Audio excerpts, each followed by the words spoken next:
Is there a correct interpretation of literature? The name's Justin Fanesian, and today I'll be looking at this little aspect of literary theory. First things first, we need to sort out a little bit of a thing here, right? Interpretation is how you read something and then figure out what it is about, in your opinion.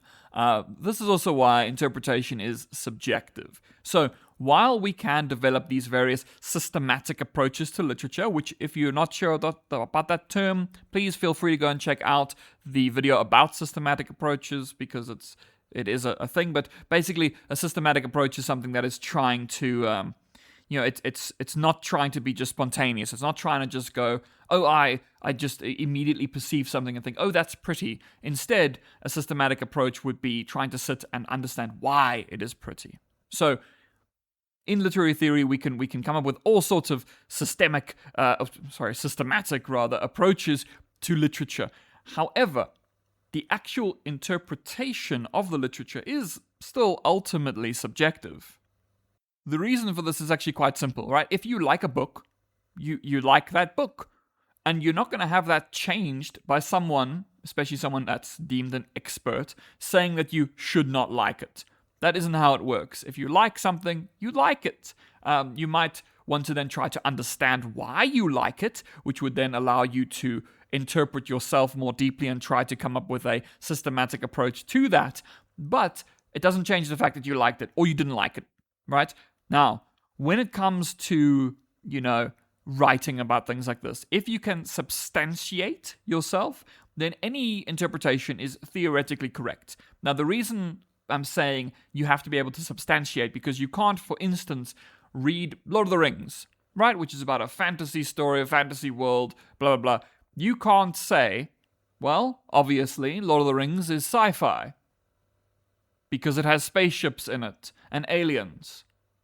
Because that is incorrect. It does not have those things, and so therefore that interpretation does not work. But if you can argue something, then it can work. You could say, if we think about Lord of the Rings, we could say, well, it's a tale of bravery and courage. We could argue that and have that as an interpretation. One of the great things about literary studies in general is that new and unique interpretations are what basically allow it to really thrive. So, for instance, Sigmund Freud used the myth of Oedipus, and also specifically Sophocles' Oedipus Rex, as a way to explain a psychological concept. And that is a new interpretation. Okay, now it's a bit old, but at the time it was a new interpretation using literature. And it works. It works in that sense to understand a certain something. And so that is how...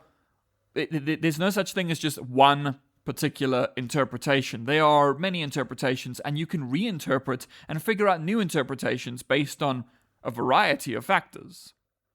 So seeing as I've just said that, there's all sorts of ways in which you could interpret, what about this whole idea of, interpreting correctly?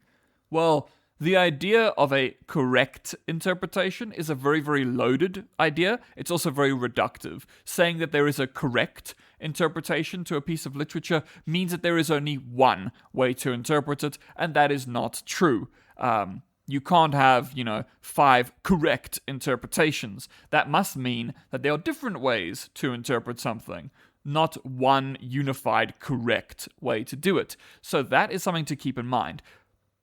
Irritatingly, a lot of people are taught at a high school level that there is one interpretation of a book. You are taught a specific interpretation, and then you just have to regurgitate that interpretation when it comes time for your exams. That is an incorrect way to think about literature.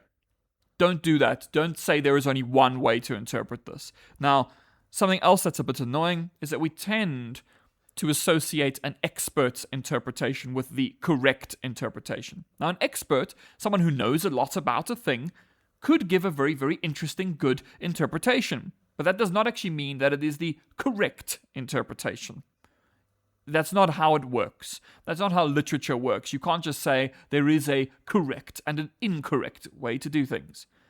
Now, the way I can also just say that is that you can consider the interpretations of literature by different experts right? Different people who are all experts in different directions.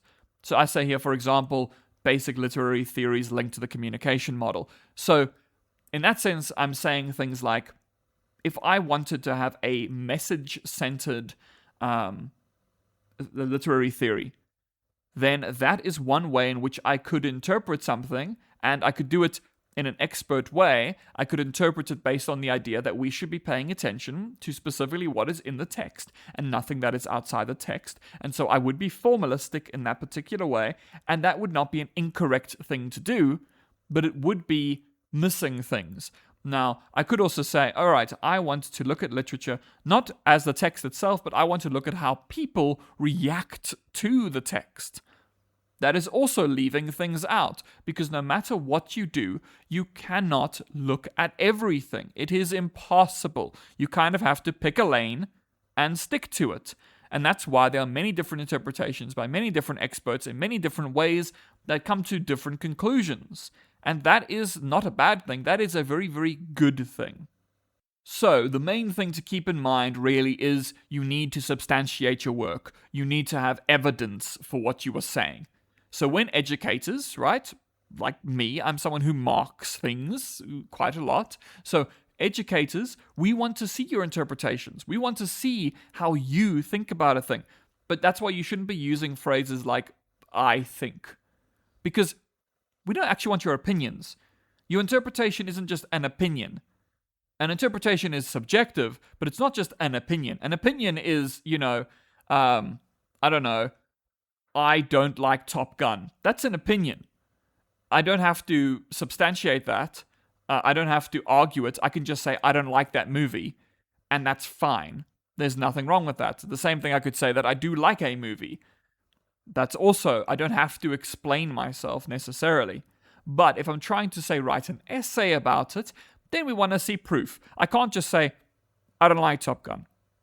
I can't just say that. I need to explain why. Give reasons. And reasons are, so long as they're substantiated, they are not incorrect. Which doesn't necessarily mean that they are correct, but they're not incorrect. So if you were to say something like let's just say Top Gun, I'm like, well, all the characters are boring. That is an interpretation, which of course you could still say boring is subjective, because I find it boring, someone else won't find it boring. But if you can give some kind of proof. Top Gun was a terrible choice because I cannot think enough about what's in it because I watched it so long ago and never liked it.